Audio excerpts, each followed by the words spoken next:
శ్రావణ శుక్రవారం సందర్భంగా సికింద్రాబాద్లోని శ్రీ ఉజ్జయిని మహాకాళి దేవస్థానంలో వరలక్ష్మి వ్రతాన్ని భక్తి శ్రద్ధలతో నిర్వహించారు. వరలక్ష్మి వ్రతం సందర్భంగా అమ్మవారిని దర్శించుకునేందుకు భక్తులు పెద్ద సంఖ్యలో ఆలయానికి తరలివచ్చారు. శ్రావణ శుక్రవారం సందర్భంగా సికింద్రాబాద్లోని శ్రీ ఉజ్జయిని మహాకాళి దేవస్థానంలో వరలక్ష్మి వ్రతాన్ని భక్తి శ్రద్ధలతో నిర్వహించారు. వరలక్ష్మి వ్రతం సందర్భంగా అమ్మవారిని దర్శించుకునేందుకు భక్తులు పెద్ద సంఖ్యలో ఆలయానికి తరలివచ్చారు. భక్తులు అమ్మవారికి కుంకుమార్చనలు, ప్రత్యేక పూజలు నిర్వహించి మొక్కులు చెల్లించుకున్నారు. వరలక్ష్మి వ్రతాన్ని పురస్కరించుకుని ఆలయాన్ని వివిధ రకాల పూలు, రంగురంగుల గాజులతో సుందరంగా అలంకరించారు. ప్రత్యేక అలంకరణలో కొలువుదీరిన అమ్మవారిని దర్శించుకుని భక్తులు ఆధ్యాత్మిక ఆనందాన్ని పొందారు. ఈ సందర్భంగా ఆలయ కార్యనిర్వహణాధికారి శ్రీ గుత్తా మనోహర్ రెడ్డి మాట్లాడుతూ వరలక్ష్మి వ్రతం సందర్భంగా ఆలయంలో భక్తులకు ప్రత్యేక ఏర్పాట్లు చేసినట్లు తెలిపారు. భక్తులు అమ్మవారిని దర్శించుకుని పూజలు నిర్వహించారని, ఆలయాన్ని పూలు, గాజులతో ప్రత్యేకంగా అలంకరించినట్లు వెల్లడించారు.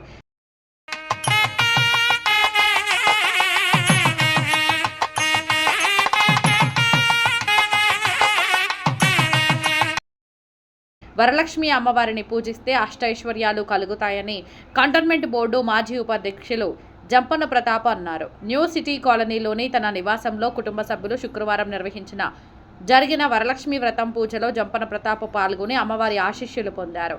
ఈ సందర్భంగా జంపన ప్రతాప్ మాట్లాడుతూ వరలక్ష్మి అమ్మవారిని పూజిస్తే అష్టలక్ష్మిలను పూజించినట్లే అని వరాలు ప్రసాదిస్తుందని అన్నారు. ఈ పూజా కార్యక్రమంలో బోర్డు మాజీ సభ్యురాలు జంపన ప్రతాప్ సతీమణి విద్యావతి కుటుంబ సభ్యులు పాల్గొన్నారు. అనంతరం పలువురు మహిళలకు వాయనం అందజేశారు.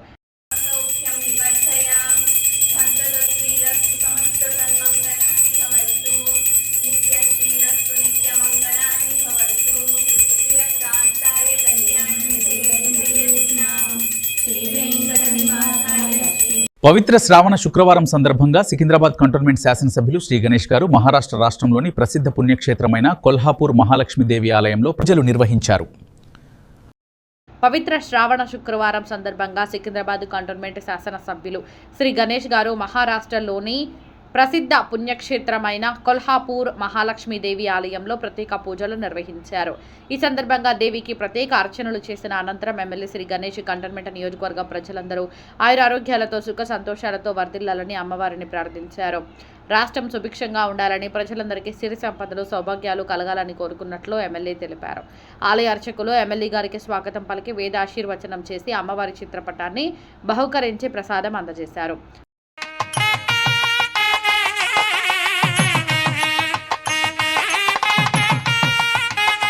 బాడీ బిల్డింగ్ తక్షణ కండరాల పెరుగుదల కోసం ఎలాంటి డాక్టర్ ప్రిస్క్రిప్షన్ లేకుండా అక్రమంగా మెఫెంటర్మైన్ ఇంజెక్షన్లను కొనుగోలు చేస్తూ విక్రయిస్తూ ఉపయోగిస్తున్న ముఠాను అరెస్ట్ చేశారు. బాడీ బిల్డింగ్ తక్షణ కండరాల పెరుగుదల కోసం ఎలాంటి డాక్టర్ ప్రిస్క్రిప్షన్ లేకుండా అక్రమంగా మెంటర్మైన్ సల్ఫేట్ ఇంజెక్షన్లను కొనుగోలు చేస్తూ విక్రయిస్తూ ఉపయోగిస్తున్న ముఠాను Hyderabad commissioner's task force Golconda zone Goshamahal పోలీసులు సంయుక్తంగా పట్టుకున్నారు. ఈ దాడిలో ప్రధాన నిందితుడు సరఫరాదారు, ఉప సరఫరాదారుతో పాటు 2 వినియోగదారులను అరెస్టు చేసి వారి వద్ద నుండి 1,85,000 విలువైన ఆస్తులను స్వాధీనం చేసుకున్నారు.